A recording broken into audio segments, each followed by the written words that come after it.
Hello friends, welcome to கல்வி TV. நான் உங்கள் ஆஷிக். ஸோ நம்ம எத்திக்ஸ் சீரிஸ் தான் வந்து பார்த்துட்ருக்கோம். ஸோ அதில் ஆல்ரெடி எத்திக்ஸோடைய பேசிக்ஸ் பற்றி பார்த்தாச்சு. எத்திக்ஸ்னால் என்ன, எத்திக்ஸ் வந்து எப்படி உருவாச்சு, எத்திக்ஸ் வந்து என்னென்ன காரணிகள் வந்து தீர்மானிக்குது, இந்த மாதிரி பேசிக்கான விஷயங்கள் எல்லாமே முடிச்சிட்டோம். தென் கடைசியாக பார்த்தீங்க அப்படின்னா நம்ம வந்து எத்திக்ஸோடைய பிரான்ச்சஸ் என்னென்ன, அந்த எத்திக்ஸில் என்னென்ன பிரான்ச்சஸ் இருக்குது, கிளைகள் இருக்குது அப்படின்னு சொல்லிட்டு ஒரு 4 பிரான்ச்சஸ் பற்றி பார்த்துருந்தோம். ஸோ அந்த பிரான்ச்சஸ் பற்றி பார்க்கல நான் சொல்லியிருந்தேன். ஸோ அதில் நார்மேட்டிவ் எத்திக்ஸ் அப்படிங்கிற ஒரு கான்செப்ட் வந்து பார்த்துருந்தோம். ஓகேங்களா? ஸோ அந்த நார்மேட்டிவ் எத்திக்ஸ் அப்படிங்கிறது ரொம்ப ரொம்ப முக்கியம். ஸோ எல்லா எத்திக்கல் தியரி நம்ம படிக்க போகிற எல்லா எத்திக்கல் தியரிஸுமே வந்து அந்த நார்மேட்டிவ் எத்திக்ஸ் அப்படிங்கிற அந்த கேட்டகரியில் தான் வருது அப்படிங்கிற மாதிரி நம்ம வந்து பார்த்துருந்தோம். சரிங்களா? ஸோ இப்போது இந்த கிளாஸில் நம்ம என்ன பண்ண போகிறோம் அப்படின்னா, இந்த நார்மேட்டிவ் எத்திக்ஸில் என்னென்னலாம் தியரிஸ் வருது. ஓகேங்களா? நார்மேட்டிவ் எத்திக்ஸில் எக்கச்சக்கமான தியரிஸ் இருக்குது. அதுக்குள்ளே 2-3 கான்செப்டாக வந்து பிரியும். அந்த நார்மேட்டிவ் எத்திக்ஸ் எடுத்துகிட்டு அதுக்குள்ளே என்ன விஷயங்கள் இருக்குது அப்படிங்கிறத நம்ம வந்து ஃபஸ்ட்டு பார்க்க போகிறோம். ஸோ நம்ம போகிறதுக்கு முன்னாடி லாஸ்ட் கிளாஸில் பார்த்தா ஒரு சில விஷயங்கள் நம்ம ப்ரஷ் அப் பண்ணிக்கலாம். ஓகேங்களா? எத்திக்ஸோட பிரான்ச்சஸில் மொத்தம் 4 டைப் ஆஃப் பிரான்ச்சஸ் வந்து பார்த்தோமா. ஸோ அதில் முதல் டைப் என்ன, டிஸ்கிரிப்டிவ் எத்திக்ஸ் அப்படிங்கிற மாதிரி பார்த்தோம். ஸோ டிஸ்கிரிப்டிவ் எத்திக்ஸில் என்ன பண்ணுவாங்க, ஒரு ஒரு சொசைட்டியில் ஒரு சமூகத்தில் வாழ்கிற மக்கள் எதை சரி எது தப்புன்னு ஃபாலோ பண்ணுறாங்க அப்படிங்கிற அந்த விஷயத்தை வந்து அப்சர்வ் மட்டும் பண்ணுவாங்க. ஒரு டிடெக்டிவ் மாதிரி இருந்து என்ன பண்ணுவாங்க, எது சரி எது தப்பு, ஒரு சொசைட்டியில் மக்கள் எந்த விஷயத்தை சரின்னு பார்க்குறாங்க, எந்த விஷயத்தை தப்புன்னு பார்க்குறாங்க அப்படிங்கிற அந்த விஷயத்தை மட்டும் அப்சர்வ் மட்டும் பண்ணுவாங்களே தவிர வேறு எந்த விஷயங்களும் பண்ண மாட்டாங்க. ஸோ அதுக்கு பேர் என்ன, டிஸ்கிரிப்டிவ் எத்திக்ஸ் அப்படிங்கிறது. ஸோ அதுக்கு அடுத்து ரெண்டாவது கான்செப்ட் தான் என்னன்னா மெட்டா எத்திக்ஸ் அப்படிங்கிற ஒரு கான்செப்ட் பார்த்தோம். எல்லாத்துக்கும் ஞாபகம் இருந்திருக்கும். என்ன எத்திக்ஸ், மெட்டா எத்திக்ஸ் அப்படிங்கிற ஒரு கான்செப்ட் வந்து பார்த்துருந்தோம். ஸோ இந்த மெட்டா எத்திக்ஸில் என்ன பண்ணுவாங்க அப்படின்னா, இந்த எத்திக்கல் டேர்ம்ஸ் இருக்குல்ல, இப்போது எத்திக்ஸில் ரைட் அப்படின்னு இருக்குன்னா ரைட்னா என்ன, எதை வந்து ரைட்டுன்னு சொல்கிறாங்க, ஏன் ரைட்டுன்னு சொல்கிறாங்க அப்படின்னு சொல்லிட்டு எத்திக்ஸில் எத்திக்கல் தியரியில் வரக்கூடிய ஒவ்வொரு டேமுக்கும் டெஃபனிஷன் கொடுப்பாங்க. அந்த ஒவ்வொரு வார்த்தைகள், இப்போ இன்டெகிரிட்டி அப்படின்னா இன்டெகிரிட்டினா என்ன, ஏன் எதை வந்து இன்டெகிரிட்டின்னு சொல்கிறாங்க அப்படிங்கிற மாதிரி எத்திக்ஸில் நம்ம பயன்படுத்தக்கூடிய ஒவ்வொரு வார்த்தைகளுக்கும் அர்த்தம் கண்டுபிடிக்கிறது. ஒவ்வொரு வார்த்தைகளையும் வந்து டிஃப்ரெண்ட் டைமென்ஷன்ஸில் அதை வந்து இன்டர்பிரட் பண்ணுறது, அதை வந்து உற்று நோக்கிறதுக்கு பேர் தான் என்ன அப்படின்னா மெட்டா எத்திக்ஸ் அப்படிங்கிற மாதிரி வந்து பார்த்துருந்தோம். ஸோ அதுக்கடுத்து 3வது எத்திக்ஸ் வந்து ரொம்ப ரொம்ப முக்கியம். ஸோ அதுக்கு பேர் தான் என்ன அப்படின்னா இந்த நார்மேட்டிவ் எத்திக்ஸ் அப்படிங்கிறது. ஸோ நார்மேட்டிவ் எத்திக்ஸில் என்ன சொல்கிறாங்க அப்படின்னா, இப்போ நம்ம டிஸ்கிரிப்டிவ் எத்திக்ஸில் என்ன பார்த்தோம், எது வந்து சரி எது வந்து தவறு அப்படிங்கிற மாதிரி வந்து பார்த்துருந்தோம் இல்லையா. ஸோ இந்த நார்மேட்டிவ் எத்திக்ஸில் மெயினாக என்ன சொல்கிறாங்க அப்படின்னா, ஒரு விஷயம் சரி அப்படின்னா அது வந்து ஏன் சரி, ஒரு விஷயம் வந்து தவறு அப்படின்னா அது வந்து ஏன் தவறு அப்படிங்கிற மாதிரி ஃபிலாசபிக்கல் ஆஸ்பெக்டில் ஒரு விஷயத்தை பற்றி டிஸ்கஸ் பண்ணுறதுக்கு பேர், அனலைஸ் பண்ணுறதுக்கு பேர் தான் என்ன அப்படின்னா நார்மேட்டிவ் எத்திக்ஸ் அப்படிங்கிறது. ஸோ இப்போ இந்த நார்மேட்டிவ் எத்திக்ஸில் மெயினாக என்ன விஷயங்கள் பண்ணுவாங்க, ஒரு விஷயம் சரியா தப்பா அப்படிங்கிறத சொல்லுவாங்க. அது வந்து ஏன் சரி ஏன் தப்பு அப்படிங்கிறதுக்கான அந்த விளக்கம், அதுக்கான எக்ஸ்ப்ளனேஷனே வந்து கொடுப்பாங்க.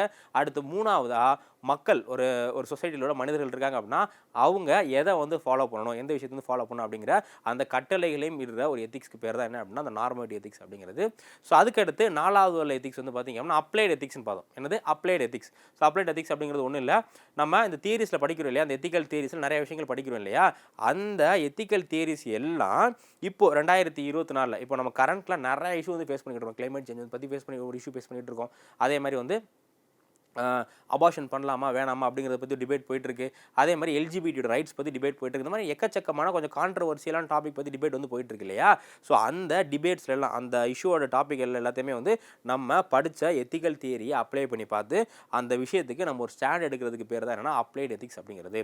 ஓகேவா. ஸோ அப்ளைட் எத்திக்ஸ்க்கு நம்ம ஒரு சில கண்டிஷன் இருக்குது. ஒரு விஷயம் வந்து அது அப்ளைட் எத்திக்ஸா இல்லையா, அப்ளைட் எத்திக்ஸில் அந்த ஒரு இஷ்யூவை கொண்டு வரலாமா வேணாமா அப்படிங்கிறதுக்கு ஒரு சில க்ரைட்டீரியாஸ் இருக்குது. அதில் முக்கியமான க்ரைட்டீரியா என்ன அப்படின்னா, அந்த இஷ்யூ வந்து இப்போ கான்டெம்பரரியில் அந்த இஷ்யூ வந்து இப்போ நடைமுறையில் இருக்கணும். இப்போ கரண்ட்டில் வந்து அந்த இஷ்யூ வந்து போயிட்டு இருக்கணும். எப்பயோ இல்லை இஷ்யூவை பற்றி டிஸ்கஸ் பண்ணக்கூடாது. இப்போது இந்த ஸ்லேவ் ட்ரேட் அப்படிங்கிற விஷயம் வந்து 1860 அந்த டைமத்தில் இருந்தது. அதை பற்றி டிஸ்கஸ் பண்ண முடியாது. ஏன்னா இப்போ கரண்ட்டில் ஸ்லேவ் ட்ரேட் இருக்கா, இப்போ கரண்ட்டில் ஸ்லேவ் ட்ரேட் கிடையாது. அதே மாதிரி இப்போ தேவதாசி சிஸ்டம் அப்படிங்கிறதும் ஒரு எத்திக்கல் இதுதான். ஸோ சில பேர் என்ன பண்ணுறாங்க, தேவதாசி சப்போர்ட் பண்ணுறாங்க, சில பேர் அப்போஸ் பண்ணுறாங்க. ஓகேவா. ஆனால் அது என்ன, அது இப்போ கரண்ட் நடைமுறையில் இருக்கான்னா நடைமுறையில் கிடையாது. அதுவும் வந்து அவ்வளோதான் 1950கள் அதோட வந்து அது வந்து ஓரம் கட்டியாச்சு. ஸோ அப்போது இந்த அப்ளைட் எத்திக்ஸில் நம்ம ஒரு விஷயத்தை பற்றி டிஸ்கஸ் பண்ணுறோம் அப்படின்னா அந்த விஷயம் இன்றைக்கி நடந்துகிட்டு இருக்கக்கூடியதாக இருக்கட்டும். ஃபார் எக்ஸாம்பிள் இன்றைக்கி வந்து யுத்தனேசியா, கருணை கொலை பண்ணலாமா வேணாமா அப்படிங்கிறதுக்கான டிபேட் வந்து போயிட்டுருக்கு. அதே மாதிரி பார்த்திங்க அப்படின்னா ஸ்போர்ட்ஸில் வந்து எத்திக்ஸ் இருக்கா இல்லையா அப்படிங்கிற மாதிரி இஷ்யூ போயிட்டு இருக்கு. எக்கச்சக்கமான இஷ்யூ இப்போ கரண்டில் போயிட்டு இருக்கு இல்லையா. அதே மாதிரி இந்த ஜிஎம் கிராப்ஸ் வந்து பயன்படுத்தலாமா கூடாதா, அதே மாதிரி இந்த 3 பேரண்ட் பேபி, இந்த மாதிரி எக்கச்சக்கமான இஷ்யூ வந்து பண்ணலாமா வேணாமா அப்படிங்கிற மாதிரி இப்போ கரண்ட்டில் வந்து இஷ்யூ போயிட்டு இருக்கு இல்லையா. ஸோ அப்போது இந்த அப்ளைட் எத்திக்ஸில் ஒரு விஷயத்தை எடுத்து நம்ம டிஸ்கஸ் பண்ணோம் அப்படின்னா அந்த விஷயம் வந்து இப்போ கரண்ட் ரிலவெண்ட்டாக உள்ள விஷயத்தை மட்டும் தான் நம்ம வந்து டிஸ்கஸ் பண்ண முடியும். இரண்டாவது ஒரு விஷயத்தை அப்ளைட் எத்திக்ஸில் டிஸ்கஸ் பண்ணலாமா வேணாமா அப்படிங்கிறதுக்கு என்ன விஷயம் அப்படின்னா, அந்த விஷயம் சம்மந்தமாக 2 தரப்பினர் இருக்கணும். ஒரு தரப்பினர் அந்த விஷயத்துக்கு வந்து ஆதரவு கொடுக்கணும், இன்னொரு தரப்பினர் அந்த விஷயத்தை அப்போஸ் பண்ணணும். ஃபார் எக்ஸாம்பிள் இப்போது இப்போ இந்த யுத்தனேசியா இருக்குது, கருணைக்குள்ளே இருக்குது அப்படின்னா அதான் ஒரு செட் ஆஃப் பீப்புள் வந்து ஆதரிக்கிறாங்க. ஆமாம், கருணைக்குள்ளே வந்து பண்ணுறது நல்லது தான், ஏன்னா மனிதர்கள் வந்து ரொம்ப கஷ்டப்படுறதுக்கு அவங்க நல்லபடியாக போய் சேர்ந்துறது நல்லதான் அப்படிங்கிற மாதிரியான ஒரு செட் ஆஃப் பீப்புள் வந்து வாதாடுறாங்க. இன்னொரு செட் ஆஃப் பீப்புள் என்ன சொல்கிறாங்க அப்படின்னா, இல்லை கருணைக்குள்ளே வந்து பண்ணுறது குற்றம், என்னதான் இருந்தாலும் உயிரை எடுக்கிற அதிகாரம் வந்து யார்கிட்ட இருக்குது, கடவுள்கிட்ட மட்டும்தான் இருக்குது. ஸோ அதனால் மனிதர்கள் நம்ம யார் உயிரும் எடுக்கக்கூடாது, அது வந்து அந்த நபருக்கு நன்மை பயக்கிற விதமாக இருந்தாலும் சரி என்ன பண்ணக்கூடாது, உயிரை வந்து எடுக்கக்கூடாது அப்படிங்கிற மாதிரியான ஒரு சூழ்நிலை போயிட்டு இருக்கு இல்லையா. ஸோ அப்போது ரெண்டு விஷயம், ஒரு விஷயத்தை நம்ம அப்ளைடு எத்திக்ஸில் எடுத்து டிஸ்கஸ் பண்ணுறதா இருந்தால் அந்த விஷயம் வந்து கான்டெம்பரரியில் அந்த விஷயம் வந்து இஷ்யூவாக போயிட்டு இருக்கணும். அது இல்லாமல் அந்த விஷயத்தை பற்றி பேசுறதுக்கு ரெண்டு தரப்பு இருக்கணும். அந்த விஷயத்துக்கு எஸ்ன்னு ஒரு தரப்பு சொல்லணும், நோன் ஒரு தரப்பு வந்து சொல்லணும். இந்த மாதிரி இருந்தால் மட்டும்தான் அந்த விஷயத்தை நம்ம அப்ளைடு எத்திக்ஸில் எடுத்து டிஸ்கஸ் பண்ண முடியும். ஓகேவா. ஸோ இதான் வந்து நம்ம லாஸ்ட் கிளாஸில் அந்த டைப்ஸ்லாம் பார்த்தோம்ல, எத்திக்ஸோட பிரான்ச்சஸ் மொத்தம் 4 பிரான்ச்சஸ் இருக்குது. இந்த 4மே ரொம்ப ரொம்ப முக்கியம். ஸோ இந்த 4 பற்றி உங்களுக்கு டேரெக்டாகவே கொஸ்டின் கேட்கலாம். So discuss about the branches in ethics அப்படிங்கிற மாதிரி சும்மா பேசிக்காக வந்து கொஸ்டின் கேட்பாங்க. அப்படி இல்லைனா ஏதோ ஒரு விஷயத்தை கொடுத்து, இப்போ அப்ளைடு எத்திக்ஸ்னா இப்போ கரண்ட்டில் இருக்க ஒரு கான்டெம்பரரியை கொடுத்து உங்களுக்கு கேட்கலாம். அப்படி இல்லைனா வேறு ஏதோ இந்த 4 விஷயத்தில் எப்படி வேணாலும் கொஸ்டின் கேட்கலாம். 4 மொத்தமாக கொஸ்டின் கேட்கலாம், இல்லை அந்த 4ல் ஒவ்வொன்றை பற்றியும் உங்களுக்கு கொஸ்டின்ஸ் வந்து கேட்கலாம். ஸோ அதனால் இந்த 4க்கான டெஃபினிஷன், இந்த கான்செப்ட் என்ன அப்படிங்கிறத நல்லா படிச்சுக்கோங்க. ப்ளஸ் இந்த 4க்கும் எக்ஸாம்பிள், இப்போ டிஸ்கிரிப்டிவ் எத்திக்ஸ்னா என்ன, அதுக்கு ஒரு எக்ஸாம்பிள். அதே மாதிரி வந்து மெட்டா எத்திக்ஸ்னா என்ன, அதுக்கு ஒரு எக்ஸாம்பிள். நார்மேட்டிவ்னா என்ன அப்படிங்கிற அந்த ஒவ்வொரு இந்த 4 பிரான்ச்சஸ் ஆஃப் எத்திக்ஸ் இருக்கு இல்லையா, இந்த 4 கான்செப்ட் ஒவ்வொரு எக்ஸாம்பிள் வந்து ரெடி பண்ணி வச்சுக்கோங்க. ஏன்னா எத்திக்ஸை பொறுத்தவரை உங்களுக்கு மார்க்கை பூஸ்ட் பண்ணுறது எதுனா எக்ஸாம்பிள்ஸ் தான். ஏன்னா எல்லாருமே வந்து எழுதுகிற டெஃபினிஷன் எழுதிடுவாங்க. எந்த அளவுக்கு உங்களுடைய எக்ஸாம்பிள்ஸ் கேஸ் ஸ்டடிஸ் எல்லாமே வந்து யூனிக்காக இருக்குது, எந்த அளவுக்கு வந்து ஒரிஜினாலிட்டியாக இருக்குது அப்படிங்கிறத வந்து எக்ஸாமினர் பார்ப்பாங்க. ஸோ அதனால் எத்திக்ஸை பொறுத்தவரை ரொம்ப ரொம்ப முக்கியமான விஷயம் என்ன அப்படின்னா, நீங்கள் எக்ஸாம்பிள்ஸ் எக்கச்சக்கமான எக்ஸாம்பிள்ஸ் கொடுக்கணும். நானும் நம்ம கிளாஸஸில் நிறைய எக்ஸாம்பிள்ஸ் வந்து உங்களுக்கு சொல்லிகிட்டே இருக்கேன். எல்லாமே வந்து நம்ம ரியல் லைஃப்பை பேஸ் பண்ணி தான் நடத்திட்டு இருக்கோம். ஓகேவா. ஸோ அதனால் இது இல்லாமல் உங்களுக்கும் ஏதாச்சும் எக்ஸாம்பிள் தோணுதான்னு பாருங்கள். ஓகேவா. ஸோ அப்போது இதான் வந்து பேசிக்கான விஷயம். ஸோ இன்றைக்கி நம்ம என்ன ஆரம்பிக்க போகிறோம் அப்படின்னு பார்த்தீங்கன்னா, ஸோ இன்றைக்கி நம்ம ஸ்டார்ட் பண்ண போகிற டாபிக் வந்து நார்மேட்டிவ் எத்திக்ஸ். ஸோ கட்டுப்பாட்டு நெறிமுறைகள். ஸோ நார்மேட்டிவ் எத்திக்ஸ் அப்படிங்கிற இந்த டாபிக் தான் வந்து நம்ம இன்றைக்கி நம்ம பார்க்க போகிறோம். ஸோ ஆல்ரெடி இந்த நார்மேட்டிவ் எத்திக்ஸ் பற்றி நம்ம டிஸ்கஸ் பண்ணியாச்சு. ஸோ இன்றைக்கி மெயினாக நம்ம டிஸ்கஸ் பண்ண போகிறது என்ன அப்படின்னா, இந்த நார்மேட்டிவ் எத்திக்ஸ்குள்ளே நிறையா கேட்டகரி இருக்குது. ஸோ நார்மேட்டிவ் எத்திக்ஸ் என்ன சொன்னேன், ஒரு விஷயம் வந்து சரியா தப்பா அப்படிங்கிறத பற்றி இன்டெப்த்தாக டிஸ்கஸ் பண்ணுறது. இந்த விஷயம் சரிதான், இந்த விஷயம் இந்த காரணங்களால் இந்த விஷயம் சரி, இல்லை இந்த காரணங்கள்லாம் இந்த விஷயம் தப்பு அப்படிங்கிற மாதிரியான டிபேட்டுக்குள்ளே போகிறதுக்கு பேர் தான் என்ன அப்படின்னா இந்த நார்மேட்டிவ் எத்திக்ஸ். இந்த நார்மேட்டிவ் எத்திக்ஸ்க்குள்ளே எக்கச்சக்கமான பிரான்ச்சஸ் இருக்குது, எக்கச்சக்கமான தியரிஸ் வந்து இருக்குது. ஸோ எத்திக்ஸோடைய ஒரு அடித்தளம், எத்திக்ஸோடைய ஒரு பேஸ் அப்படின்னாலே என்னன்னா அந்த நார்மேட்டிவ் எத்திக்ஸ் தான். ஓகேவா. ஸோ அதனால் இந்த நார்மேட்டிவ் எத்திக்ஸ் அப்படிங்கிற ரொம்ப முக்கியமான கான்செப்ட். ஸோ இதை பற்றி நம்ம வந்து ஸ்டார்ட் பண்ணலாம். ஓகே. ஸோ இந்த நார்மேட்டிவ் எத்திக்ஸை ப்ராடாக 2 பிரான்ச்சாக பிரிக்கிறாங்க. இந்த நார்மேட்டிவ் எத்திக்ஸ் என்ன பண்ணுறாங்க அப்படின்னா, ஒரு பெரிய லெவலில் 2 பகுதியாக பிரிக்கிறாங்க. ஸோ ஒன்னோட பேர் என்ன அப்படின்னு பார்த்தீங்கன்னா கான்சிக்யூன்ஷனலிஸ்ட். என்னது, கான்சிக்யூன்ஷனலிஸ்ட் அப்படிங்கிற ஒரு கேட்டகரி. ஸோ இன்னொன்று வந்து நான் கான்சிக்யூன்ஷனலிஸ்ட். பேசிக்காக கான்சிக்யூன்ஷனலிஸ்ட் அப்படிங்கிற ஒரு கேட்டகரி இருக்காங்க அந்த நார்மேட்டிவ் எத்திக்ஸ்குள்ள. அதே மாதிரி இன்னும் சில பேர் என்னன்னா அவங்க பேர் வந்து கான்சிக்யூன்ஷனலிஸ்ட், நான் கான்சிக்யூன்ஷனலிஸ்ட். ஸோ இதில் இந்த கான்சிக்யூன்ஷனலிஸ்டோட பேர் என்ன சொல்கிறாங்கன்னா டீலியாலஜிக்கல். இந்த கான்சிக்யூன்ஷனலிஸ்ட் இருக்காங்கல்ல, இவங்க ஃபாலோ பண்ணுற அந்த தியரி, அந்த பிரின்சிபலுக்கு பேர் என்ன அப்படின்னா டீலியாலஜிக்கல் அப்படிங்கிற ஒரு பிரின்சிபல் வந்து ஃபாலோ பண்ணுறாங்க. இந்த நான் கான்சிக்யூன்ஷனலிஸ்ட் இருக்காங்கல்ல, அவங்க ஃபாலோ பண்ணுற தியரிக்கு பேர் என்ன அப்படின்னா டிஆன்டியாலஜி. என்னது, டிஆன்டியாலஜி அப்படிங்கிற தியரி வந்து ஃபாலோ பண்ணுறாங்க. ஸோ அப்போது இது ரெண்டுக்குமான பேசிக்கான வேறுபாடு என்ன அப்படின்னா, இந்த தியரி ரெண்டுமே எதை பண்ணுறாங்க அப்படின்னா ஒரு விஷயத்தை எடுத்துக்கிட்டு அந்த விஷயம் வந்து சரியா இல்லையா அப்படிங்கிறத டிஸ்கஸ் பண்ணுறது. ஒரு விஷயம், இப்போ ஒரு இஷ்யூ போயிட்டுருக்கு. ஓகேங்களா.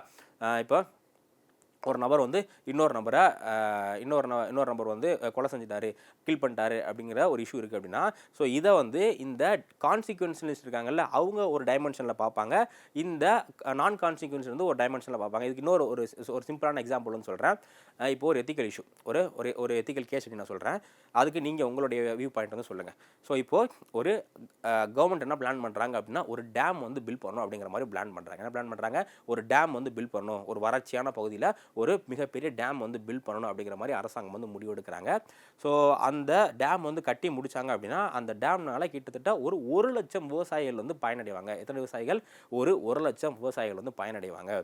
ஆனால் அதில் ஒரு சிக்கல் என்ன அப்படின்னா, அந்த டேம் கட்டுறதுக்கு அந்த டேம் கட்டக்கூடிய இடத்துல ஆல்ரெடி நிறையா பழங்குடியின மக்கள் வந்து வாழ்ந்துக்கிட்டு இருக்காங்க. யார் வாழ்ந்துக்கிட்டு இருக்கா, ட்ரைபல் பீப்புள், பழங்குடியின மக்கள் வந்து வாழ்ந்துக்கிட்டு இருக்காங்க.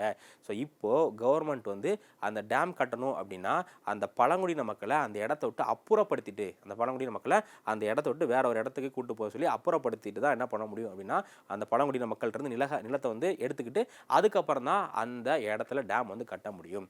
ஓகேவா. ஸோ அப்போ இதில் எத்திக்கல் இஷ்யூ என்ன அப்படின்னா, ஒன்று இந்த ப்ராஜெக்ட் பண்ணி முடித்தோம் அப்படின்னா ஒரு சைடில் ஒரு 1,00,000 விவசாயிகளுக்கு வந்து நன்மை கிடைக்குது, 1,00,000 விவசாயிகள் வந்து இதனால் பயனடைய போகிறாங்க. ஸோ இன்னொரு ஒரு சைடு பார்த்தீங்க அப்படின்னா இந்த டேம் கட்டுறதுனால அந்த 1000 ட்ரைபல் பீப்புள், ஒரு 1000 பழங்குடியின மக்களுக்கு அவங்களுடைய வாழ்க்கை வாழ்வாதாரம், அவங்களுடைய இந்த பூர்வீக நிலம் எல்லாமே வந்து பாதிக்கப்படும். ஸோ அப்போது இந்த கேஸில் நீங்கள் இந்த சுச்சுவேஷனில் இருக்கீங்க, நீங்கள் ஒரு ஆஃபீஸராக இருக்கீங்க, இல்லை ஒரு பொலிட்டிஷியனாக இருக்கீங்க அப்படின்னா இந்த ப்ராஜெக்ட்டுக்கு அப்ரூவ் பண்ணுவீங்களா மாட்டிங்களா அப்படிங்கிறத யோசிங்க. ஸோ அப்ரூவ் பண்ணுவீங்க அப்படின்னா ஏன் வந்து இந்த விஷயத்துக்கு நீங்கள் அப்ரூவ் பண்ணுவீங்க, இல்லை அப்ரூவ் பண்ணல அப்படின்னா இந்த விஷயத்துக்கு வந்து ஏன் அப்ரூவ் பண்ண மாட்டீங்க ஓகே அப்படிங்கிற விஷயத்தை வந்து நீங்கள் வந்து யோசிச்சு வச்சுக்கோங்க. ஸோ இப்போது இதுக்கு இந்த ரெண்டு தியரிஸ்ட் இருக்காங்கல்ல, இவங்க 2 பேரும் வந்து எப்படி ஆன்சர் பண்ணுவாங்க அப்படிங்கிறத நம்ம வந்து பார்க்கலாம். ஸோ இப்போது ஃபஸ்ட்டு யார், இந்த கான்சிக்வன்ஸ் அனலிஸ்ட் ஓகேங்களா. இவங்க யார், இவங்க ஃபாலோ பண்ணுற ஃபிலாசபிக்கு பேர் என்ன அப்படின்னா டீலியாலஜிக்கல். ஸோ இந்த கான்சிக்வன்ஸ் அனலிஸ்ட்டுக்கு கீழே ஒரு 4-5 கேட்டகரி இருக்காங்க, அதெல்லாம் நம்ம வந்து 1 by 1 பார்ப்போம். ஸோ இப்போ இந்த 2 கேட்டகரி நம்ம நார்மேட்டிவ் எத்திக்ஸ்க்கு 2 கேட்டகரி வர்றாங்க இல்லையா, இவங்க 2 பேத்துக்குள்ள பேசிக்கான டிஃபரன்ஸை இந்த ஒரு எக்ஸாம்பிள் வச்சு பார்த்துடலாம். ஸோ உங்களுக்கு இஷ்யூ புரிஞ்சிச்சு. ஒரு டேம் கட்ட போகிறாங்க, அந்த டேம் கட்டுறதுனால 1,00,000 விவசாயிகள் வந்து பயனடைவாங்க, அதே நேரத்தில் ஒரு 1000 பழங்குடியின மக்கள் வந்து பாதிக்கப்படுவாங்க. ஸோ இந்த கேஸில் இப்போது நான் வந்து கான்சிக்வன்ஷனலிஸ்ட்டாக இருக்கேன், இல்லை ஒரு நபர் வந்து கான்சிக்வன்ஷனலிஸ்ட்டாக இருக்கார் அப்படின்னா அவர் எதை பற்றி யோசிப்பார் அப்படின்னா இந்த டேம் கட்டுறதுனால 1,00,000 விவசாயிகள் வந்து பாதிக்கப்படுறாங்க. எத்தனை விவசாயிகள், 1,00,000 விவசாயிகள் வந்து பாதிக்கப்படுறாங்க அப்படிங்கிற அந்த அவுட்காமை மட்டும்தான் வந்து பார்ப்பாரு. ஸோ 1,00,000 விவசாயிகள் வந்து பயனடைகிறனால பாதிக்கல, 1,00,000 விவசாயிகள் பயனடைகிறாங்க. ஸோ அப்போது கான்சிக்வன்ஷனலிஸ்ட் எதை தான் பார்ப்பார் அப்படின்னா இந்த 1,00,000 விவசாயிகள் பயனடைகிறதுக்காக ஒரு 1000 பழங்குடியின மக்கள் வந்து பாதிக்கப்படுறது ஒரு இஷ்யூம் கிடையாது. ஸோ ஒரு 1000 பேர் இங்கே பாதிக்கப்பட்டாலும் இந்த 1000 பேருக்கு 1,00,000 பேர் வந்து பயனடைகிறாங்கல்ல அப்படிங்கிற மாதிரி அந்த ஒரு நோக்கத்தில் தான் வந்து பார்ப்பாங்க. ஸோ எப்போவுமே இந்த கான்சிக்வன்ஷனலிஸ்ட் அப்படிங்கிற அந்த பேர் வந்ததுக்கான காரணமே என்னென்னா கான்சிக்வன்ஸ், அவங்க எதை மட்டும்தான் பார்ப்பாங்க, ஒரு விஷயத்தோட விளைவு என்ன வருது, அந்த விஷயத்தோட அவுட்கம் என்ன வருது, கான்சிக்வன்ஸ் என்ன வருது அப்படிங்கிறத மட்டும்தான் பார்ப்பாங்க. ஸோ அதனால தான் அவங்களுடைய பேர் என்ன அப்படின்னா கான்சிக்வன்ஷனலிஸ்ட். நீங்கள் ஒரு விஷயம் செய்கிறீங்க, அந்த விஷயம்னால ஒரு நல்லது நடக்குது, இல்லை அந்த விஷயம்னால ஒரு பாசிட்டிவ் அவுட்கம் வருது அப்படின்னா கான்சிக்வன்ஸை பொறுத்தவரை அந்த விஷயம் வந்து கரெக்டு. ஸோ இது ஒரு சைடு வச்சுக்கோங்க. ஸோ அடுத்து இது நானோ இல்லை இந்த ப்ராஜெக்ட் நடைமுறைப்படுத்துகிறவரோ ஒரு நான் கான்சிக்வன்ஷனலிஸ்டாக இருக்கும், ஒரு நான் கான்சிக்வன்ஷனலிஸ்ட்டாக இருக்கும் அப்படின்னா நாங்கள் ஃபாலோ பண்ணுற ஃபிலாசபிக்கு பேர் என்ன, டீஆன்டியாலஜி ஓகேங்களா. ஸோ டீஆன்டியாலஜி அப்படிங்கிற ஒரு ஃபிலாசபி தான் வந்து ஃபாலோ பண்ணுவாங்க. ஸோ இந்த நான் கான்சிக்வன்ஷனலிஸ்டோடைய ஃபிலாசபி என்ன அப்படின்னா, ஸோ என்ன தான் வந்து 1,00,000 பேர் இதனால் பயனடைஞ்சாலும் 1000 பேர் வந்து பாதிக்கிறாங்கல்ல, ஸோ அந்த 1000 பேருக்கும் வந்து உரிமைகள் இருக்குது, அவங்களுக்குன்னு எல்லாமே இருக்கு இல்லையா, ஸோ அவங்களுக்குன்னு ஃபண்டமெண்டல் ரைட்ஸ் இருக்குது, அவங்களுக்கு நேச்சுரல் ரைட்ஸ் இருக்குது. ஸோ அதனால் ஒரு ஆளாக இருந்தாலும் சரி இந்த 1,00,000 மக்களை காப்பாற்றுறதுக்காக அவங்களுக்கு பயன்படுறதுக்காக ஒரு ஆள் பாதிக்கப்பட்டாலும் அந்த திட்டம் வந்து கூடாது அப்படிங்கிறதுக்கு பேர் தான் என்னன்னா இந்த நான் கான்சிக்வன்ஷனலிஸ்ட். ஸோ இந்த நான் கான்சிக்வன்ஷனலிஸ்ட்டுக்கு எது முக்கியம் இல்லை, அவுட்கம் வந்து முக்கியம் கிடையாது. ஸோ அவுட்கம் வந்து அது பாசிட்டிவாக வரட்டும் நெகட்டிவாக வரட்டும். இப்போது அந்த டேம் கட்டாதனால அங்கே வந்து ஒரு 1,00,000 மக்கள் வந்து பட்டினியில் பசி பஞ்சத்தில் பட்டினியில் இருக்காங்கன்னா ஓகே, ஏன்னா நீங்கள் யாரையும் வந்து என்ன பண்ணல காயப்படுத்தலை, ஸோ அதனால் இதாக இருக்கீங்க அப்படிங்கிற மாதிரி வந்து எடுத்துப்பாங்க. பட் இவங்களுடைய முக்கியமான நோக்கம் என்ன அப்படின்னா இவங்க வந்து அந்த மீன்ஸ் தான் பார்ப்பாங்க, நீங்கள் அந்த விஷயத்தை அடையிறதுக்கு என்ன மாதிரியான அந்த வழி ஃபாலோ பண்ணுறீங்க, அந்த ஒரு விஷயத்தை நீங்கள் அடையிறதுக்கு ஒரு ப்ராஜெக்ட் நடைமுறைப்படுத்துறதுக்கோ இல்லை ஒரு விஷயத்தை அடையிறதுக்கோ நீங்கள் என்ன மாதிரியான அந்த வழியை என்ன மாதிரியான பாதையை வந்து தேர்ந்தெடுத்துக்கிறீங்க அப்படிங்கிறதான் வந்து பார்ப்பாங்க. ஸோ நீங்கள் வெறும் அந்த அவுட்கம் மட்டும் முக்கியம் இல்லை, அந்த அவுட்கம் நல்லா பாசிட்டிவாக வந்தாலும் அதனால் பாதிக்கப்படுறாங்க இல்லையா, ஸோ ஒரு மக்களும் வந்து பாதிக்கக்கூடாது அப்படிங்கிறதான் இவங்களுடைய முக்கியம். ஸோ இப்போ இதில் இன்னும் எப்படி சொல்லுவாங்க அப்படின்னா இந்த கான்சிக்வன்ஸ் இருக்காங்கல்ல, இவங்க எதை மட்டும்தான் பார்ப்பாங்க, ஒரு செயலுடைய எண்டை மட்டும்தான் பார்ப்பாங்க. ஒரு செயல் நம்ம பண்ணுறதுனால அதனால எண்ட் ரிசல்ட் வருதா ஓகே, அது அந்த விஷயம் வந்து சரி, அவ்வளோதான் இவங்களுடைய பிரச்சனை, இவங்களுடைய அந்த சொல்யூஷன். அதே நான் கான்சியஸ் என்ன பார்ப்பாங்க அப்படின்னா அந்த விஷயத்தோட அவுட்கம் மட்டும் பாசிட்டிவாக இருந்தால் பத்தாது, அந்த விஷயத்தை அடையிறதுக்கு நீங்கள் என்ன வேலை பார்க்குறீங்களோ அந்த வேலையும் வந்து நேர்மையாக இருக்கணும். ஓகேவா. ஸோ இப்போது காந்தி நம்ம இந்தியன் நேஷனல் மூவ்மெண்ட் எடுத்துட்டிங்க அப்படின்னா 2 தலைவர்கள் 2 விதமாக ஃபாலோ பண்ணியிருப்பாங்க. ஸோ காந்தி எடுத்துட்டிங்க அப்படின்னா காந்தி வந்து இந்த நான் கான்சிக்வன்ஷனலிஸ்ட் இந்த டீஆன்டியாலஜி அப்படிங்கிற இந்த ஃபிலாசபி வந்து ஃபாலோ பண்ணியிருப்பார். அதே நம்மளுடைய நேதாஜி சுபாஷ் சந்திர போஸ் இருக்கார் இல்லையா, ஸோ அவர் ஃபாலோ பண்ண ஃபிலாசபி வந்து இந்த கான்சிக்வன்ஷனலிஸ்ட் அப்படிங்கிற இந்த ஃபிலாசபி. ஸோ இது எப்படி அப்படிங்கிறத நான் எக்ஸ்பிளைன் பண்ணுறேன். ஸோ காந்தியோடைய முக்கியமான பாலிசி என்ன, ஸோ காந்தி அப்படின்னாலும் நமக்கு ஞாபகம் வர்றது அஹிம்சா. ஸோ காந்தி வந்து போதிச்ச ஒரு முக்கியமான கான்செப்ட்னா அஹிம்சா சத்தியாகிரகா அப்படிங்கிற இந்த கான்செப்ட் தான் வந்து காந்தி இது பண்ணியிருப்பாரு. ஸோ இப்போது இந்த எக்ஸாம்பிள் எடுத்துங்க, இந்த இந்தியன் நேஷனல் ஃப்ரீடம் எக்ஸாம்பிள் எடுத்துட்டிங்க அப்படின்னா காந்தி சுபாஷ் சந்திர போஸ் இவங்க 2 பேர்த்தோடைய நோக்கம் என்ன அப்படின்னா இந்தியா சுதந்திரம் அடையணும். இந்தியா சுதந்திரம் அடையணும் அப்படிங்கிறதா இவங்க 2 பேரோட அல்டிமேட் எய்ம். ஸோ காந்தியும் என்ன தான் ஆசைப்படுறாரு, இந்தியா வந்து சுதந்திரம் பண்ணணும், பிரிட்டிஷ் வந்து சுதந்திரம் அடைஞ்சு இந்தியா ஒரு சுதந்திர நாடாக வரணும் அப்படிங்கிறத வந்து ஆசைப்படுறாரு. அதே மாதிரி நேதாஜியும் அதே தான் வந்து ஆசைப்படுறாங்க. பட் இதில் என்ன விஷயம் அப்படின்னா, இவங்க போனால் அந்த பாதை வேற. ஸோ காந்தி வந்து சுதந்திரத்தை அடைகிறதுக்கான சூஸ் பண்ண பாதை இருக்கு இல்லையா, அது வந்து வேற. நேதாஜியோடைய பாதை வந்து வேற. ஸோ காந்தி வந்து என்ன பாதை சூஸ் பண்ணார், காந்தி வந்து அஹிம்சா அப்படிங்கிற பாதை வந்து சூஸ் பண்ணாரா. ஏன்னா காந்தியோடைய இது என்னன்னா, அவர் வந்து நான் கான்சிக்வன்ஸை வந்து ஃபாலோ பண்ணுறாரு. ஸோ அப்படின்னா என்ன அர்த்தம், நம்மளுடைய அந்த எண்ட் ரிசல்ட் மட்டும் முக்கியம் இல்லை, அந்த எண்ட் ரிசல்ட்டை நோக்கி நம்ம அந்த எண்ட் ரிசல்ட்டை அடைகிறதுக்கு நம்ம என்னென்ன விஷயங்கள்லாம் பண்ணுறோம், அந்த ப்ராசஸ் இருக்கு இல்லையா, அதுதான் வந்து ரொம்ப ரொம்ப முக்கியம். ஸோ அதுக்கு என்ன சொல்லுவாங்கன்னா மீன்ஸ்னு சொல்லுவாங்க. அந்த கோலை அடைகிறதுக்கு நான் என்னென்ன விஷயங்கள்லாம் பண்ண போகிறேன் அப்படிங்கிற அந்த ப்ராசஸ் இருக்கு இல்லையா, அதுவும் வந்து நேர்மையாக யாரையும் வந்து அஃபெக்ட் பண்ணாமல் இருக்கணும் அப்படிங்கிறதான் வந்து இந்த நான் கான்சிக்வன்ஷியல். ஸோ இதை தான் வந்து காந்தி வந்து ஃபாலோ பண்ணுவார். ஸோ நம்ம சுதந்திரம் அடைகிறது மட்டும் முக்கியம் இல்லை, அந்த சுதந்திர போராட்டத்தை நம்ம வந்து நேர்மையான வழியில் நடத்தணும். நேர்மையான மீன்ஸ் வந்து அகிம்சையாக, யாரையும் துன்புறுத்தாமல், பிரிட்டிஷ் வந்து அடிக்காமல், இந்த மாதிரி நேர்மையாக சத்தியாகிரகம் அப்படிங்கிற அந்த ஒரே ஒரு கொள்கையை வச்சுக்கிட்டு நம்ம வந்து நேர்மையாக வந்து இது பண்ணணும், நம்ம வந்து நான் வயலன்ஸ் மூலியமா அச்சீவ் பண்ணணும் அப்படிங்கிறத வந்து காந்தியோட எய்மாக இருந்துச்சு. ஸோ அப்போ காந்தி என்ன பாலிசி ஃபாலோ பண்ணார், காந்தி வந்து நான் கான்சிக்வன்ஷியலிஸ்ட் அப்படிங்கிற இந்த பாலிசி வந்து ஃபாலோ பண்ணார். ஆனால் நேதாஜி ஐடியாலஜினா 2 பேருமே ஒரே ஐடியாலஜி தான், இந்தியா வந்து சுதந்திரம் அடையணும் அப்படிங்கிறதான். பட் அதுக்கு நேதாஜி எடுத்த ஒரு ஆயுதம் என்ன அப்படின்னா த்ரூ ரெவல்யூஷன்.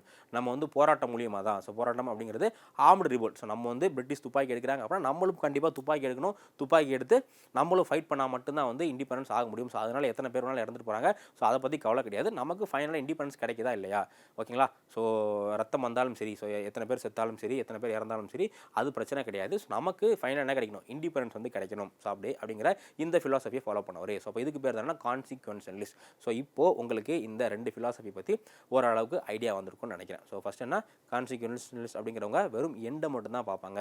ஒரு விஷயம் இருக்குது அப்படின்னா அந்த விஷயம் நம்ம பண்ணுறதுனால அதுக்கு பாசிட்டிவ் ரிசல்ட் வந்துச்சு அப்படின்னா ஓகே, நோ இஷ்யூ, அந்த விஷயத்தை வந்து நம்ம பண்ணலாம். அதே இது நான் கான்சிக்வன்ஷியலிஸ்ட்டை பொறுத்தவரை ஒரு விஷயம் நம்ம பண்ணுறதுல பாசிட்டிவ் ரிசல்ட் வந்தாலும் அந்த விஷயத்தை நம்ம வந்து ஒரு இல்லீகலான மேட்டர்லையோ இல்லை வேறு ஏதோ ஒரு முறையில் ஒரு எத்திக்கல் இல்லாத அன்எத்திக்கல் மீன்ஸ் யூஸ் பண்ணி நம்ம அச்சீவ் பண்ணியிருந்தோம் அப்படின்னா அது வந்து தப்பு அப்படிங்கிறது தான். ஸோ இதுக்கு இன்னொரு எக்ஸாம்பிள் அப்படின்னா பொலிட்டிஷியன்ஸ். ஸோ பாலிடிக்ஸை பொறுத்தவரை ஸோ நிறையா பேர் பாலிடிக்ஸில் நிறையா பொலிட்டிக்கல் லீடர் வந்து நேர்மையாக எலெக்ஷனில் வந்து பார்த்திங்க அப்படின்னா நேர்மையாக ஜெயிக்கிற நபர்களும் இருக்காங்க. இன்னும் சில பேர் வந்து பார்த்திங்க அப்படின்னா பாலிடிக்ஸில் வந்து பணம் கொடுத்து இந்த மாதிரி ஓட்டுக்கு காசு கொடுக்குறது, இன்னும் நிறையா இல்லீகலான விஷயங்கள் மால் ப்ராக்டிஸ்லாம் பண்ணியும் ஜெயிக்கிறவங்களும் இருக்காங்க. ஸோ 2 பேரும் என்ன பண்ணுறாங்க, ஜெயிச்சு என்ன தான் மக்களுக்கு சேவ் பண்ணாலும் யார் நேர்மையான வழியில் சொன்ன, யார் வந்து நம்முடைய அரசியலமைப்பு என்ன மாதிரியான வழிகாட்டுதல் பண்ணியிருக்கோ, அதே மாதிரி நம்முடைய தேர்தல் ஆணையம் என்ன மாதிரியான வழிகாட்டுதல் அறிவிச்சிருக்கோ, ஸோ அந்த மாதிரி நேர்மையான நடைமுறையில் யார் வந்து ஃபாலோ பண்ணி எலெக்ஷனில் வின் பண்ணியிருக்காங்களோ அவங்க தான் வந்து எத்திக்கல். அதே இது என்ன தான் அவங்க எலெக்ஷனில் வின் பண்ணி ஒரு நபர் வந்து பெரிய பெரிய விஷயங்கள் பண்ணுறாரு, மக்களுக்கு நல்லதெல்லாம் பண்ணாலும் அவர் கரப்ஷன் மூலியமாக அவர் வந்து அவருடைய பிளாக் மணி யூஸ் பண்ணியோ இல்லை பணத்துக்கு வந்து ஓட்டுக்கு வந்து பணம் கொடுத்தோ இந்த மாதிரி இல்லீகல் பேஸை யூஸ் பண்ணி எலெக்ஷனில் நின்று அவர் ஜெயிச்சு மக்களுக்கு நல்லது பண்ணாலும் அது வந்து தப்பு, அது வந்து செல்லாது. ஏன்னா அவர் அந்த எலெக்ஷனில் ஜெயிக்கிறதுக்கு என்ன பண்ணியிருக்காரு, அவர் இல்லீகல் மீன்ஸை யூஸ் பண்ணிட்டாரு. ஸோ அப்போது இதுதான் என்ன அப்படின்னா நான் கான்சிக்வன்ஷியலிஸ்ட். ஓகேவா. ஸோ அப்போது கான்சிக்வன்ஷியலிஸ்ட், நான் கான்சிக்வன்ஷியலிஸ்ட் இது ரொம்ப ரொம்ப முக்கியம். இதில் அந்த டேர்ம் வந்து மனப்பாடம் பண்ணிக்கோங்க. ஸோ கான்சிக்வன்ஷியலிஸ்ட் அப்படிங்கிறவங்க ஃபாலோ பண்ணுற ஃபிலாசபி பேர் என்ன, டீலியாலஜிக்கல் ஃபிலாசபி. என்னது டீலியாலஜிக்கல், திரும்ப சொல்லுங்கள், டீலியாலஜிக்கல் அப்படிங்கிற ஃபிலாசபி வந்து ஃபாலோ பண்ணுறாங்க. அதே இது இந்த நான் கான்சிக்வன்ஷியலிஸ்ட் ஃபாலோ பண்ணுற ஃபிலாசபிக்கு பேர் என்ன அப்படின்னா இந்த ஃபிலாசபிக்கு பேர் வந்து டிஆன்டியாலஜி. என்னது டிஆன்டியாலஜி அப்படிங்கிற ஃபிலாசபி வந்து ஃபாலோ பண்ணுறாங்க. ஸோ கான்சிக்வன்ஷியலிஸ்ட் வந்து எதை தான் வந்து மெயினாக பார்க்குறாங்க, ஒரு விஷயத்தோட அவுட்கம்மை மட்டும் மெயினாக பார்க்குறாங்க. அந்த விஷயத்துக்கு ரிசல்ட் வந்து பாசிட்டிவாக வருது, அவுட்கம் பாசிட்டிவாக வருதுன்னா ஓகே, அந்த விஷயத்தை அச்சீவ் பண்ணுறதுக்கு நம்ம என்ன தான் இல்லீகல் மீன்ஸ் யூஸ் பண்ணியிருந்தாலும் ஓகே தான், அது சரி. ஸோ ஒன்ஸ் அவுட்புட் கரெக்டாக வருதா ஓகே. ஸோ இதுதான் வந்து யார், இந்த கான்சிக்வன்ஷியலிஸ்ட். அதே இது இந்த நான் கான்சிக்வன்ஷியல் என்ன பண்ணுறாங்க அப்படின்னா அவங்க வந்து மீன்ஸ் தான் பார்க்குறாங்க, எண்டை பார்க்குறது கிடையாது, மீன்ஸ். ஸோ எத்திக்ஸில் எண்ட்ஸ் வெர்சஸ் மீன்ஸ் அப்படிங்கிற ஒரு டிபேட் நடக்கும். ஸோ அதுதான் எண்ட்ஸ் வெர்சஸ் மீன்ஸ். ஸோ இவங்க பார்க்குறதுனா மீன்ஸ், அந்த விஷயத்தை அச்சீவ் பண்ணுறதுக்கு நான் கரெக்டான பாதையை பயன்படுத்தியிருக்கேனா அப்படிங்கிற அந்த மீன்ஸ் தான் வந்து பார்ப்பாங்க. ஸோ இதுதான் வந்து பார்த்தீங்கன்னா அந்த பேசிக்கான விஷயம். ஸோ இதில் இந்த கான்சிக்வன்ஷியலிஸ்ட்டில் எக்கச்சக்கமான தியரிஸ் இருக்குது. ஸோ முதல் தியரி என்னன்னா ஈகோயிசம் அப்படிங்கிற ஒரு தியரி இருக்குது. அதே மாதிரி யூட்டிலிட்டேரியனிசம் அப்படிங்கிற ஒரு தியரி இருக்குது. அதுக்கு அடுத்து நேஷனலிசம் அப்படிங்கிற ஒரு தியரி இருக்குது. தென் எபிஸ்டிமிசம் அப்படிங்கிற மாதிரி எக்கச்சக்கமான தியரிஸ் இருக்குது. இது எல்லாமே பேசிக் கான்செப்ட் தான், ஓகேங்களா. இந்த எல்லா தியரிஸ் இருக்கு இல்லையா, அந்த கான்சிக்வன்ஷியலிஸ்ட்டுக்கு கீழே வரக்கூடிய எல்லா தியரியோட பேசிக் சாராம்சம் இதுதான். பட் அதில் ஒரு சின்ன சின்ன மைனர் மாடிஃபிகேஷன் மட்டும் ஒவ்வொரு ஃபிலாசபர்ஸும் வந்து பண்ணியிருப்பாங்க, ஓகேவா. ஸோ அதே மாதிரி இந்த நான் கான்சிக்வன்ஷியலுக்கான டிஆன்டியாலஜி. ஸோ இவங்களே பார்த்தீங்க அப்படின்னா ரைட்ஸு, டியூட்டிஸ், கான்ட்ராக்ட், அதுக்கப்புறமா வந்து ஃபேர்னஸ், இந்த மாதிரி எக்கச்சக்கமான விஷயங்கள் வந்து இருக்குது. ஸோ இப்போது இதை ஒன்று ஒன்றா நம்ம வந்து பார்க்கலாம். ஓகேவா? ஸோ இப்போ இதில் நம்ம ஃபஸ்ட்டு இப்போ வந்து கான்சிக்வன்ஷியலிஸ்ட் அப்படிங்கிற அந்த ஃபிலாசபியை வந்து நம்ம வந்து ஸ்டார்ட் பண்ணலாம். ஓகே. ஸோ கான்சிக்வன்ஷியலிஸ்ட்டை பொறுத்தவரை இவங்களுடைய ஒரு ஃபஸ்ட்டு இது என்ன அப்படின்னா விர்ச்சு எத்திக்ஸ். ஓகேங்களா? ஸோ அந்த விர்ச்சு எத்திக்ஸ் அப்படிங்கிறது எது கீழே வருதுன்னா, அந்த விர்ச்சு எத்திக்ஸ் அப்படிங்கிறது இது வந்து நான் கான்சிக்வன்ஷியலிஸ்ட் அப்படிங்கிற இந்த கேட்டகரி கீழே தான் விர்ச்சு எத்திக்ஸ் அப்படிங்கிற இந்த எத்திக்ஸ் வந்து வருது. ஸோ இந்த விர்ச்சு எத்திக்ஸை பொறுத்தவரை இது வந்து கிரேக்கில் ஆரிஜினேட் ஆனது. இந்த விர்ச்சு அப்படின்னா என்ன? ஒரு நபருடைய நல்ல ஒழுக்கம். ஒரு நபர்கிட்ட நல்ல ஒழுக்கங்கள் இருந்துச்சு அப்படின்னா அந்த நபர் என்ன சொல்லுவோம்? நம்ம வந்து விர்ச்சஸ், அவர் வந்து நல்ல ஒழுக்கம் உடைய நபர் அப்படிங்கிற மாதிரி சொல்லுவோம். அதே இது ஒரு நபர்கிட்ட ஒரு தீய குணங்கள் இருந்துச்சு அப்படின்னா அதை வைஸ் அப்படிங்கிற மாதிரி சொல்லுவோம். ஸோ விர்ச்சு வெஸ் வைஸ். ஸோ திருவள்ளுவர் பார்த்திங்க அப்படின்னா அவருடைய முக்கியமான குறள்கள் எல்லாமே இதுதான் பேசுவார். நல்ல பண்புடைய மனிதர் யார், ஸோ யார் வந்து விர்ச்சுவஸ் ஆன நபர் அப்படிங்கிறதையும், யார் வந்து தீய பண்புடைய நபர் யார் அப்படிங்கிறதையும், எதெல்லாம் வந்து நல்ல பண்புகள், எதெல்லாம் தீய பண்புகள் அப்படிங்கிறத நம்மளுடைய நிறையா ஃபிலாசபிக்கல் புக்ஸில் வந்து நம்ம பார்க்கலாம். அதே மாதிரி வந்து ஒவ்வொரு ரிலீஜியஸ் ஸ்கிரிப்சர்ஸ் இருக்கு இல்லையா, ஒவ்வொரு ரிலீஜியஸோட ஹோலி புக், அந்த ஹோலி புக்ஸ்லேயும் வந்து இதை பற்றி பேசியிருப்பாங்க. ஸோ இது மட்டும் இல்லாமல் நிறையா லீடர்ஸ் வந்து அவங்களுடைய ரைட்டிங்ஸில் இதை பற்றி பேசியிருப்பாங்க. ஸோ அப்போது விர்ச்சு அப்படின்னா என்ன? ஒரு நபர்கிட்ட இருக்கக்கூடிய நல்ல குணங்கள், ஒரு நபர்கிட்ட இருக்கக்கூடிய நற்குணங்கள் இருக்கு இல்லையா, அதை தான் என்ன சொல்கிறாங்க அப்படின்னா விர்ச்சுஸ் அப்படிங்கிற மாதிரி வந்து சொல்கிறாங்க. ஸோ அப்போது இந்த தியரி இருக்கு இல்லையா, அந்த விர்ச்சு எத்திக்ஸ் அப்படிங்கிற இதுவும் வந்து ஒரு முக்கியமான தியரி தான். இந்த தியரி எங்கே ஆரிஜினேட் ஆகுது அப்படின்னா இது வந்து க்ரீக்கில் ஆரிஜினேட் ஆகுது. ஸோ க்ரீக்கில் ஆரிஜினேட் ஆகுது. ஸோ க்ரீக் அப்படின்னாலே நமக்கு தெரிகிற முக்கியமான ஃபிலாசபர் யார்? Socrates, Plato, Aristotle. ஸோ இந்த வகையாக இருக்காங்க இல்லையா, ஸோ இவங்க தான் பார்த்திங்க அப்படின்னா இந்த தியரிஸை வந்து கொண்டு வர்றாங்க. ஸோ இந்த விர்ச்சு எத்திக்ஸை பொறுத்தவரை என்ன சொல்கிறாங்க அப்படின்னா, இப்போது ஒரு நபர் வந்து ஒரு செயலை செய்கிறார். ஒரு நபர் வந்து ஏதோ ஒரு விஷயம், அது என்ன விஷயமானாலும் இருக்கலாம், ஒரு பர்டிகுலர் நபர் வந்து ஒரு விஷயத்தை செய்கிறாரு. இப்போது அந்த நபர் செஞ்ச விஷயம் வந்து சரியா தப்பா அப்படின்னு இந்த விர்ச்சு எத்திக்ஸை ஃபாலோ பண்ணுறவங்க எப்படி முடிவு பண்ணுவாங்க அப்படின்னா, அந்த நபர் யார், எப்படிப்பட்டவர் அப்படிங்கிறத ஃபஸ்ட்டு பார்ப்பாங்க. அந்த செயல் அதெல்லாம் வந்து செகண்ட் பார்த்துட்டு அந்த நபர் வந்து எப்படிப்பட்ட நபர், அவர்கிட்ட நல்லொழுக்கங்கள் இருக்கா இல்லையா, அவர்கிட்ட விர்ச்சுஸ் இருக்கா இல்லையா, என்னென்ன நல்லொழுக்கங்கள் இருக்குது, என்னென்ன நல்ல பண்புகள் இருக்குது அப்படின்னு சொல்லிட்டு அந்த நபருடைய பண்புகளை தான் வந்து ஃபஸ்ட்டு பார்ப்பாங்க. ஓகே. ஸோ என்ன பண்ணுவாங்க, முதல்ல இப்போ நான் ஒரு விஷயம் ஏதோ ஒரு விஷயம் பண்ணுறேன் அப்படின்னா ஃபஸ்ட்டு அந்த விஷயம் தப்பா இல்லையா அப்படிங்கிறத பார்க்குறதுக்கு முன்னாடி நான் எப்படிப்பட்ட நபர் அப்படிங்கிறத விசாரிப்பாங்க. இவர் வந்து நல்லவரா, இவர்கிட்ட இருக்க நற்குணங்கள் என்ன, இல்லை இவர்கிட்ட வந்து நற்குணங்கள் இல்லாமல் தீய குணங்கள் இருக்கா அப்படிங்கிறத பற்றி ஃபஸ்ட்டு வந்து விசாரிப்பாங்க. ஸோ விசாரிச்சுட்டு என்கிட்ட சப்போஸ் நல்ல குணங்கள் நிறையா இருக்குது, ஹானஸ்டி, இன்டெகிரிட்டி, இந்த மாதிரி எக்கச்சக்கமான எம்பதி, சிம்பதி அப்படிங்கிற மாதிரி நல்ல குணங்கள், நல்ல பண்புகள் என்கிட்ட இருந்துச்சு அப்படின்னா நான் செஞ்ச விஷயம் வந்து கரெக்டு. ஓகேவா? அதே இது என்கிட்ட நல்ல குணங்கள் எதுவுமே இல்லை, நான் ரொம்ப தீய குணங்கள் உடைய நபராக இருக்கேன். ஸோ நம்மளுடைய வள்ளுவர் சொல்லுவார்ல, அழுக்காறு அவா வெகிலி, இந்த மாதிரி நான் ரொம்ப தீய குணங்கள் உடையவராக இருக்கேன் அப்படின்னா நான் செஞ்ச விஷயம் வந்து தப்பு. ஓகேங்களா? ஸோ இவங்க வந்து பார்த்திங்க அப்படின்னா அந்த ரிசல்ட்டோட அவுட்கம் இந்த மாதிரி எதையுமே வந்து பார்க்க மாட்டாங்க. இவங்க மெயினாக பார்க்குறது என்ன அப்படின்னா அந்த விஷயத்தை செஞ்ச நபர் வந்து எப்படிப்பட்ட நபர். ஸோ எவ்வளோ அழகான ஃபிலாசபி பாருங்கள். ஏன்னா இவங்க ஃபாலோ பண்ணுறது என்ன அப்படின்னா, ஒரு நபர்கிட்ட ஒரு நல்லொழுக்கம் இருந்துச்சு அப்படின்னா அவன் செய்கிற விஷயம் வந்து கண்டிப்பாக 100% வந்து நல்ல விஷயமாக தான் இருக்கும், அது வந்து எத்திக்கலான விஷயமாக தான் இருக்கும் அப்படிங்கிறத இவங்க வந்து ரொம்ப ஃபார்மாக வந்து பிலீவ் பண்ணுறாங்க. ஓகேவா? ஸோ இந்த எத்திக்ஸ்க்கு பேர் தான் என்ன அப்படின்னா விர்ச்சு எத்திக்ஸ் அப்படிங்கிறது. ஸோ இதுக்கான டெஃபினேஷனை பாருங்கள். Virtue ethics focus on the person's virtue அப்படின்னா குவாலிட்டி ஆர் வேல்யூ. ஸோ அந்த நபருடைய பண்புகள். So rather than his conduct or action. So அவருடைய என்ன விஷயம் பண்ணுறாரு, அவருடைய நடத்தை என்ன அப்படிங்கிறத பற்றி இது பண்ணாமல் இவங்க மெயினாக எதை பற்றி தான் ஃபோக்கஸ் பண்ணுறாங்க, அந்த நபர்கிட்ட இருக்கக்கூடிய நல்ல பண்புகள், ஸோ குட் வேல்யூஸை மட்டும் தான் இதில் வந்து ஃபோக்கஸ் பண்ணுறாங்க. So it focus more on the person then the action. So இதில் எதை தான் மெயினாக ஃபோக்கஸ் பண்ணுறாங்க, அந்த நபர் வந்து எப்படிப்பட்ட நபர் அப்படிங்கிறத வந்து ஃபோக்கஸ் பண்ணுறாங்களே தவிர அவர் செஞ்ச செயலாம் வந்து இவங்களுக்கு ரெண்டாம் கட்டம் தான். ஓகேவா? Assuming that if a person has a good value, he will do good deeds. இப்போது ஒரு நபர்கிட்ட நல்ல ஒழுக்கங்கள் இருக்குது, அவர்கிட்ட நல்ல வேல்யூஸ் இருக்குது அப்படின்னா அந்த நபர் he will do always. So always எல்லா சர்க்கம்ஸ்டன்ஸ்லையும் என்ன தான் பண்ணுவார், அவரை அந்த நல்ல ஒழுக்கங்கள், அந்த விர்ச்சு என்ன பண்ணும், அந்த நபரை வந்து நல்லது செய்கிறதுக்கு மட்டும்தான் தூண்டும் அப்படிங்கிற இந்த தான் இவங்களுடைய இது. ஸோ அப்போது இவங்க ஃபாலோ பண்ணுற தியரிக்கு பேர் என்ன, இவங்க ஃபாலோ பண்ணுற தியரி வந்து நான் கான்சிக்வன்ஷியலிஸ்ட் தியரி தான் வந்து ஃபாலோ பண்ணுறாங்க. ஓகேவா? ஸோ விர்ச்சு எத்திக்ஸில் மெயின் என்ன பண்ணுறாங்க, ஒரு நபர் இருக்கார், ஸோ அந்த நபர்கிட்ட நல்ல வேல்யூஸ் இருக்குது, நல்ல ஒழுக்கங்கள் இருக்குது அப்படின்னா அந்த நபர் என்ன விஷயங்கள் பண்ணாலும் சரி அவர் வந்து கரெக்டாக தான் பண்ணுவார் அப்படிங்கிறது தான் இதில் வந்து சொல்கிறாங்க. ஸோ அதே மாதிரி இதை பொறுத்தவரை மெயினாக இதை பற்றி பேசியிருக்கிறது யார் அப்படின்னா பிளாட்டோ, அதுக்கப்புறம் அரிஸ்டாட்டில், சாக்ரட்டிஸ், இவங்களாம் தான் இதை பற்றி வந்து பேசியிருக்காங்க. ஸோ இதில் விர்ச்சுனா என்ன அப்படிங்கிறத நம்மளுடைய பிளாட்டோ வந்து மென்ஷன் பண்ணுறாரு. ஸோ விர்ச்சுனா என்ன அப்படிங்கிறத பிளாட்டோவும் பேசுகிறாங்க, அரிஸ்டாட்டிலும் வந்து பேசுகிறாங்க.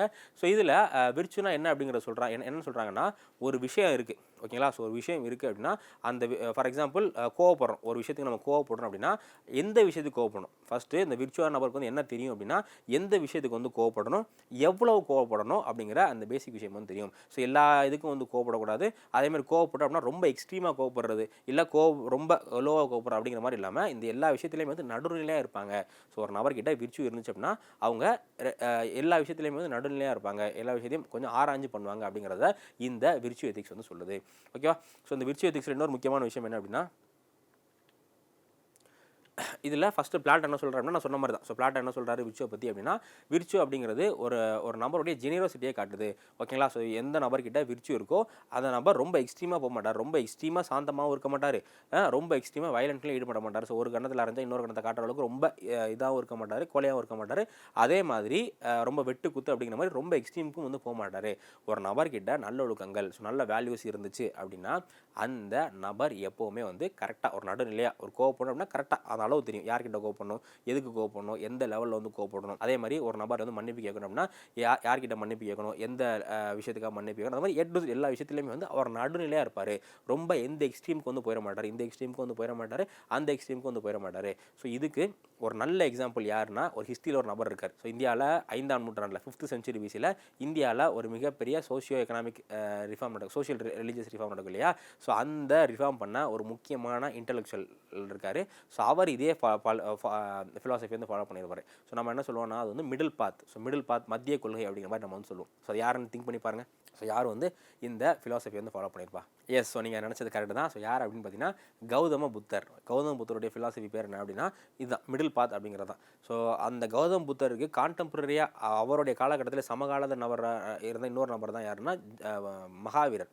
ஸோ மகாவீரரோட எல்லா விஷயங்களுமே வந்து ரொம்ப ரேடிக்கலாக இருக்கும். எந்த அளவுக்கு ரேடிக்கல் அப்படின்னா விவசாயமே வந்து பண்ணக்கூடாது. ஸோ மகாவீரர் என்ன பண்ணியிருப்பாருன்னா அவரை ஃபாலோ பண்ணுற மக்கள்கிட்ட நீங்கள் விவசாயமே வந்து பண்ணக்கூடாது அப்படிங்கிற மாதிரி சொல்லியிருப்பார். எதுக்காக அப்படின்னா நீங்கள் விவசாயம் பண்ணும்போது என்ன பண்ணுவீங்க, பூச்சிக்கொல்லிகள் வந்து யூஸ் பண்ணுவீங்க, மருந்து வந்து யூஸ் பண்ணுவீங்க, அதேமாதிரி வந்து நிலத்தை வந்து உழுகுவீங்க.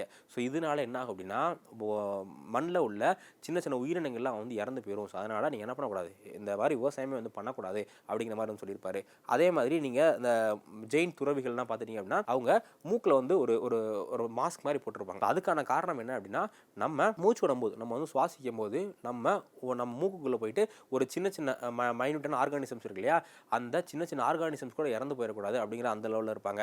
அதே மாதிரி இன்னும் சில ஜெயின்ஸ் மாங்க் பார்த்தீங்க அப்படின்னா அவங்க நடக்கும்போது மைல் ரேகை வச்சு, ஸோ ரேகையோ இல்லை சம்திங் வச்சு என்ன பண்ணிகிட்டே இருப்பாங்க அப்படின்னா கூட்டிகிட்டே நடப்பாங்க. அவங்க நடக்கிற கால் வைக்கிற இடத்துல எந்த உயிரினமும் இருக்கக்கூடாது, அவங்க நடக்கும்போது கூட தெரியாமல் கால் பட்டு கூட எந்த உயிரினமும் சாகக்கூடாது அப்படிங்கிற ரொம்ப எக்ஸ்ட்ரீமாக நான்வெல்னஸ் வந்து ஃபாலோ பண்ணுவாங்க. ஸோ இந்த மாதிரி இருக்கக்கூடாது. ஸோ இந்த விர்ச்சுவல் எத்திக்ஸ் என்ன சொல்கிறாங்க அப்படின்னா இந்த அளவுக்கு எக்ஸ்ட்ரீமாக இருக்கக்கூடாது. ஏன்னா இது எல்லாராலையும் ஃபாலோ பண்ண முடியுமா? கண்டிப்பாக வந்து ஃபாலோ பண்ண முடியாது. ஸோ இந்தியாவில் வந்து இப்போ புத்திசமும் இந்தியாவில் தான் ஆரிஜின் ஆச்சு, ஜெயினிசமும் இந்தியாவில் தான் ஆரிஜின் ஆச்சு. ஆனால் இப்போ இந்தியாவில் அதிகமாக புத்திஸ்ட் இருக்காங்க, ஜெயினிஸ்ட் வந்து கம்மியாக தான் இருக்காங்க. இதுக்கான முக்கியமான காரணம் என்ன அப்படின்னா இந்த மாதிரி எல்லாத்துலேயுமே வந்து ஜெயின்ஸ் என்ன பண்ணியிருப்பாங்க, ரொம்ப எக்ஸ்ட்ரீமாக வந்து போயிருப்பாங்க. ஸோ அதுதான் வந்து காரணம். ஆனால் புத்தா வந்து என்ன சொல்லியிருப்பார், எல்லாமே வந்து ஓகே தான், நீ வந்து விவசாயம் பண்ணுறியா பண்ணிக்கோ, அதே மாதிரி நீ வந்து எல்லாமே பண்ணிக்கோ, பட் என்ன அப்படின்னா எல்லாமே வந்து ஒரு மீடியமாக பண்ண, ரொம்ப இந்த எக்ஸ்ட்ரீமுக்கும் போகாத. இப்போ நான் வயலன்ஸ் எடுத்துட்டீங்க அப்படின்னா நான் வயலன்ஸில் ரொம்ப எக்ஸ்ட்ரீம், இந்த ஜெயினிசம் மாதிரி ரொம்ப எக்ஸ்ட்ரீமுக்கும் போகாத, இந்த எக்ஸ்ட்ரீம் லெஃப்ட் எக்ஸ்ட்ரீமுக்கும் போகாத, ரைட் எக்ஸ்ட்ரீமுக்கும் போகாத. ஸோ அப்படிங்கிற மாதிரி வந்து சொல்லியிருப்பாங்க. ஸோ அப்போது இந்த விர்ச்சுவல் எத்திக்ஸை பொறுத்தவரை பேசிக்காக இந்த விஷயத்தை தான் டிஸ்கஸ் பண்ணுறாங்க. ஸோ ஒரு நபர் வந்து நல்ல வேல்யூ உள்ளவராக இருக்கார், நல்ல பண்புகள் உள்ளவராக இருக்கார் அப்படின்னா அவர் ஆல்வேஸ், ஸோ எப்போவுமே எல்லா சர்க்கம்ஸ்டன்ஸ்லேயுமே வந்து அவர் நல்ல விஷயத்தை மட்டும் தான் பண்ணுவார் அப்படிங்கிறதான் வந்து இந்த விர்ச்சுவல் எத்திக்ஸை சொல்லி முடிக்கிறாங்க. ஸோ இந்த விர்ச்சுவல் எத்திக்ஸை பொறுத்தவரை ரொம்ப ரொம்ப முக்கியமான ஃபிலாசபர் யார் அப்படின்னா நம்மளுடைய அரிஸ்டாட்டில். ஸோ அரிஸ்டாட்டில் இந்த விர்ச்சுவை பற்றி ஒரு 4 விஷயம், ஸோ ஒவ்வொரு மனிதருக்கும் கண்டிப்பாக இருக்கக்கூடிய ஒரு 4 விர்ச்சஸ் அப்படின்னு சொல்லிட்டு கார்டினல் விர்ச்சஸ் அப்படிங்கிற மாதிரி அரிஸ்டாட்டில் சொல்கிறாரு. ஸோ அந்த அரிஸ்டாட்டில் சொல்லக்கூடிய கார்டினல்ஸ் விர்ச்சஸ் என்னென்ன அப்படிங்கிறத நம்ம அடுத்த கிளாஸில் வந்து பார்க்கலாம். ஸோ அப்போது இந்த கிளாஸில் என்ன பண்ணியிருக்கோம், நார்மேட்டிவ் எத்திக்ஸில் என்னென்ன கேட்டகரி இருக்குது அப்படிங்கிறத பார்த்துருக்கோம். ஸோ அதில் என்னென்ன அந்த 2 கேட்டகரிக்குள்ள என்னென்ன சப் கேட்டகரி இருக்குது அப்படிங்கிறத ஓவராலாக பார்த்துட்டு விர்ச்சுவல் எத்திக்ஸில் பாதி வந்து பார்த்துருக்கோம். ஸோ நெக்ஸ்ட் கிளாஸில் விர்ச்சுவல் எத்திக்ஸ் இருக்கக்கூடிய அந்த 4 அரிஸ்டாட்டில் சொன்ன கார்டினல் விர்ச்சுஸ் பார்த்துட்டு ஸோ அடுத்த ஃபிலாசபி வந்து நம்ம ஆரம்பிச்சிடலாம். தேங்க்யூ.